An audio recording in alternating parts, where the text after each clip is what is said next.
culture of making it difficult or slow moving to produce a new permit issuance.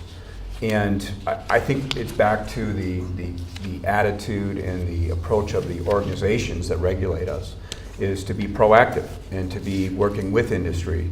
We in industry are expected to comply with the regulations, but let us comply in the best available technology and the best available science, and shift the culture away from Big Brother holding back permits to Big Brother perhaps making sure we are complying.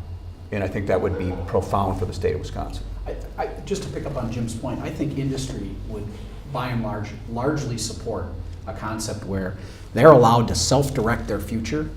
The rules are clear on the books. There are professionals around them that they can hire to help them comply from an engineering and a compliance standpoint. Let them run. And the agency can be in an enforcement mode to ensure that there is compliance going on. And if there are bad actors, make an example of them, by all means.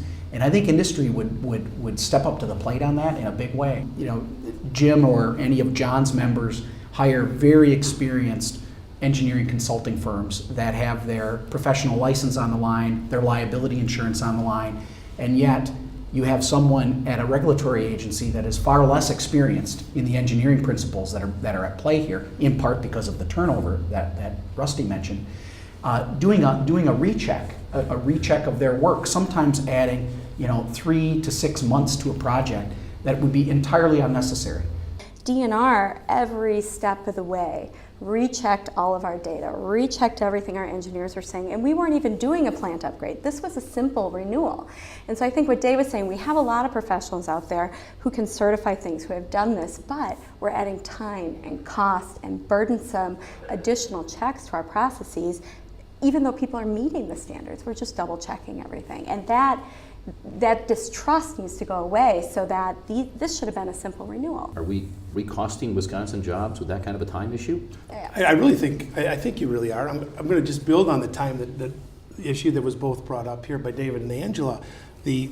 What has to happen is the DNR. I'll use them for a fine example. That's my closest tie that I have for a regulatory agency.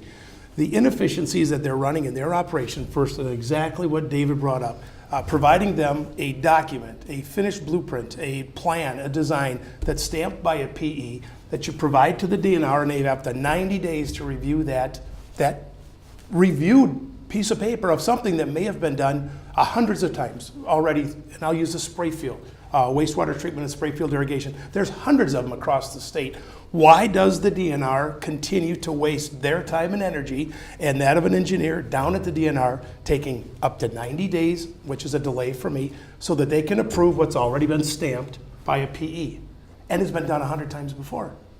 That engineer could best be utilized working on the outcomes and the science behind those outcomes to justify what you're both after. The engineer has provided the solution of how we're going to meet that outcome, and the DNR can take it from there. But the inefficiency within the organization doing what we're doing as a private individual time and time and time again, and that's not just one step, it's every step along the way, as Angela pointed out.